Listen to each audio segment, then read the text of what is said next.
یہ ہمارے گاؤں کے ایک بزرگ کا سچا واقعہ ہے۔ آج سے لگ بھگ 50 سال پہلے کی بات ہے۔ اس وقت گاؤں کے سادہ لوگ مرغ کی اذان سے صبح ہونے کا اندازہ لگاتے تھے اور سورج کی حرکت سے دن کے گزرنے کا اندازہ لگاتے تھے۔ یعنی اس وقت گھڑیوں کا کوئی رواج نہیں تھا۔ اس دن ماں نے منصبدار کو اس پریشانی سے کہ کہیں دیر نہ ہو جائے سحری سے بھی پہلے جگا دیا۔ چاند اپنے پورے جوبن پر تھا، چنانچہ وقت کا اندازہ کرنا تھوڑا مشکل تھا۔ منصبدار بہادر آدمی تھا، رات ہو یا دن، دور ہو یا نزدیک، سفر کرنے سے نہیں گھبراتا تھا۔ 4 بہنوں کا اکلوتا بھائی عمر کے 25ویں سال میں قدم رکھ چکا تھا، مگر دیکھنے میں اپنی عمر سے بڑا دکھتا تھا، بلا کا پھرتیلا اور نڈر، اور جس کے پیچھے ماں اور بہنوں کی دعائیں ہوں تو اسے کیا فکر۔ سو وہ بھی اللہ کا نام لے کر منڈی کی طرف چل پڑا۔ منڈی اس کے گاؤں سے کافی دور تھی اور اسے یہ سفر اپنے بیل کو لیے پیدل طے کرنا تھا۔ سو وہ چل پڑا۔ وہ چل یار جلدی چل، وہ بیل کو ہانکتے ہوئے جا رہا تھا۔ گرمیوں کا موسم اور جولائی کا مہینہ تھا، مگر گھر سے باہر کھلی فضا میں آتے ہی منصبدار کی طبیعت کھل سی گئی تھی۔ ہر طرف خنک ہواؤں نے اس کی سستی دور کر دی تھی اور وہ گنگناتے ہوئے چلنے لگا۔ اچانک اسے اپنے آس پاس سے ہنسنے کھلکھلانے کی آوازیں آنے لگیں۔ ایک لمحے کو تو اس کے قدم رک سے گئے۔ بہادری اپنی جگہ، تاہم وہ انسان تھا، اور اچانک رونما ہونے والی کسی بھی بات سے انسان بوکھلا ضرور جاتا ہے۔ چنانچہ ایک لمحے میں ہی اس کے جسم پہ رونگٹے کھڑے ہو گئے اور وہ اپنے ارد گرد دیکھنے لگا، مگر اسے کچھ نظر نہ آیا۔ ہاں، تم آدم زاد ہو، تم ہمیں نہیں دیکھ سکتے جب تک کہ ہم خود نہ چاہیں۔ اپنے بے حد قریب کی اس آواز نے منصبدار کے قدم روک دیے اور وہ دل ہی دل میں آیت الکرسی کا ورد کرنے لگا۔ ڈرو مت، تم خوش قسمت ہو کہ ہم سے آ ٹکرائے۔ اگر تم کسی غیر مسلم کے سامنے ہوتے تو اس وقت یہاں نہ ہوتے۔ منصبدار کے کانوں میں آواز آئی۔ ان لفظوں نے اسے یہ تو بتا دیا تھا کہ جو بھی غیر مرئی مخلوق ہے وہ ہے تو مسلمان۔ سو اس کے دل کو تھوڑا حوصلہ ہوا، اور ویسے بھی وہ دیدار آدمی تھا اور کلام پاک کا ورد اس کی زبان پہ جاری اور ساری تھا، ہمیشہ کی طرح۔ اور جب کلام برحق ایک مسلمان کے سینے میں ہو اور زبان پر بھی ورد جاری ہو تو کوئی بھی غیر مرئی مخلوق اس کا کچھ نہیں بگاڑ سکتی۔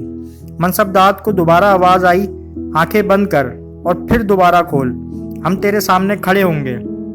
منصبدار نے آنکھیں بند کر لیں اور بسم اللہ پڑھ کر جب آنکھیں کھولیں تو اپنے سامنے پستہ کامر 3 جن دیکھے۔ ان کی آنکھیں سرخ اور پلکوں کے بغیر تھیں، جو دیکھنے والے کو خوفزدہ کر دیتی تھیں۔ بال بھی سرخ تھے اور ان کی جلد چمکتی ہوئی محسوس ہوتی تھی۔ صرف ایک لمحے کو منصبدار کو ذرا وہ کافی سنبھل چکا تھا۔ السلام علیکم، منصبدار نے تینوں جنوں کو سلام کیا۔ وعلیکم السلام، باقاعدہ جواب دیا گیا۔ چلو، ان میں سے ایک نے منصبدار کو چلنے کا کہا تو منصبدار سمیت وہ بھی بیل کو لیے چلنے لگے۔ کہاں سے آئے ہو اور اتنی رات گئے؟ گھر سے نکلنے کی کیا ضرورت تھی؟ کچھ پتہ بھی ہے کہ رات کا کون سا پہر ہے؟ ایک جن نے ایک ساتھ کئی سوال کر ڈالے اور جواب میں منصبدار نے سارا قصہ کہہ سنایا۔ چلو اچھا ہے، ماں کا کہا مانا تم نے، تبھی ہم سے ملے ہو۔ یہ یقین تمہاری ماں کی دعا کا ہے، ورنہ اس وقت تو بھوت پریت چڑیل دیو سب آزاد ہوتے ہیں۔ ویرانہ ہم سب کا مسکن ہوتا ہے۔ آئندہ ذرا سوچ سمجھ کے گھر سے نکلنا، ہر بار ہم نہیں ملیں گے۔ آپ کا نام کیا ہے اور آپ تینوں آپس میں کیا لگتے ہیں، اور آپ اس وقت کہاں جا رہے تھے؟ منصبدار نے بھی ایک ساتھ کئی سوال کر ڈالے۔ میرا نام نستور ہے اور یہ میرے دوست ہیں۔ ہم تینوں اپنے ایک دوست کی شادی پہ جا رہے تھے کہ تم سامنے سے بیل لے کے آتے دکھائی دیے۔ پہلے تو ہم حیران ہوئے کہ یہ کون بے وقوف ہے، پھر یہ سوچ کے تمہاری طرف بڑھے کہ کہیں تم بدروحوں کے ہتھے نہ چڑھ جاؤ۔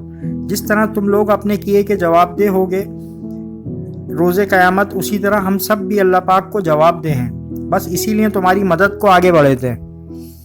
بہت شکریہ۔ منصبدار دل سے نستور کا شکر گزار ہوا۔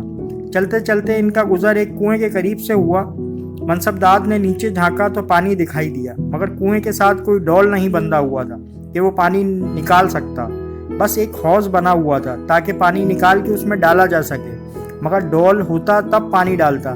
اس کے چہرے پر فکر امڈی۔ کیا ہوا؟ نستور نے پوچھا۔ اسے بھوک لگی ہوئی ہے، جانور ہے بیچارہ۔ اس نے بیل کے سر پر ہاتھ پھیرا، پانی پلانا چاہتا تھا، یہاں تو دور و نزدیک کچھ ایسا دکھائی نہیں دے رہا کہ میں اسے پانی پلا دوں۔ منصبدار پریشان ہو گیا۔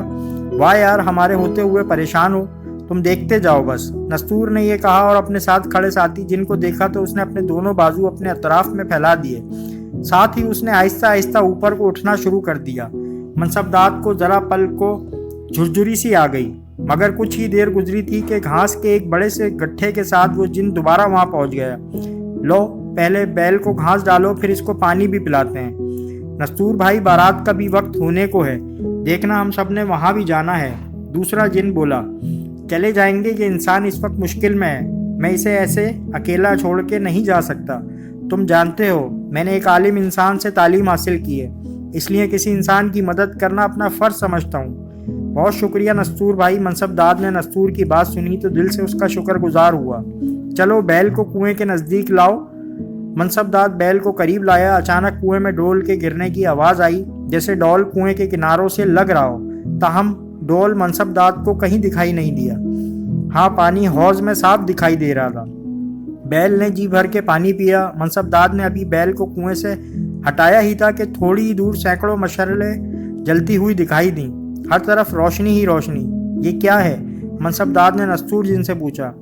ہمارے دوست کی بارات، تم ایک طرف کو ہو جاؤ، ہماری برادری میں سب ایک جیسے نہیں ہوتے، کوئی تمہیں نقصان بھی پہنچا سکتا ہے۔ منصبداد قریب ہی ایک اگی ہوئی جھاڑی کے پیچھے جا چھپا۔ ہر طرف ہنسنے کی آوازیں تھیں۔ منصبداد کو صرف روشنی نظر آ رہی تھی اور روشنی بردار نظر نہیں آ رہے تھے۔ وہ کچھ گا بھی رہے تھے لیکن ان کی بولی کی سمجھ نہیں آ رہی تھی۔ جس ساز پر وہ گا رہے تھے اس کا ردھم بہت من مو لینے والا تھا، ایسا سر تال کہیں نہیں سنا تھا۔ وہ روشنی کا سیلاب ایک بڑے سے بوہڑ کے درخت پہ چڑھ گیا۔ منصبداد کو ایک دم گویا سردی سی لگنے لگی۔ نکل آؤ، نستور کی آواز پہ منصبداد باہر نکل آیا۔ یہ سب مجھے کیوں نظر نہیں آ رہے تھے آپ کی طرح؟ آدمزاد عام حالات میں جنات کو دیکھنے کی صلاحیت نہیں رکھتا جب تک کہ جن خود آدمزاد کے سامنے خود کو ظاہر نہ کر دے، ماں سوائے بہت چھوٹے بچوں کے۔ ہاں، تبھی مائیں شام کے بعد بچوں کو باہر نہیں نکلنے دیتی۔ منصبداد نے نستور کی بات کی تصدیق کی۔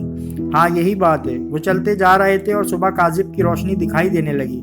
تم نے جو راستہ اختیار کر لیا تھا وہ اصل راہ سے ہٹ کے تھا۔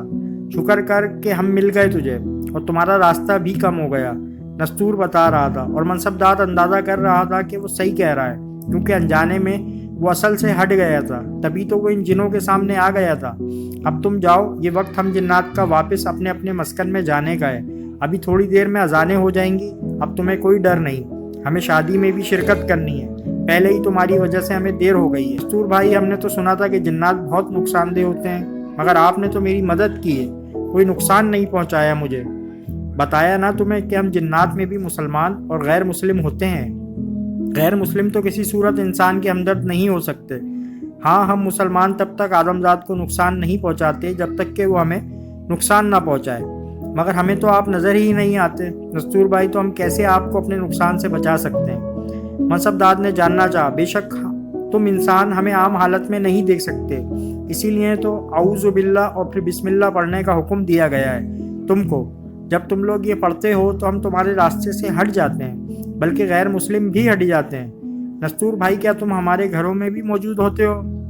نہیں، جہاں آبادی ہو ہم وہاں اپنا مسکن نہیں بناتے، اور خاص کر مسلمانوں کے گھروں میں کہ وہاں کلام اللہ پڑھی جاتی ہے۔ ہم ہر اس جگہ ہوتے ہیں جہاں پاکی کا خیال نہ رکھا جائے۔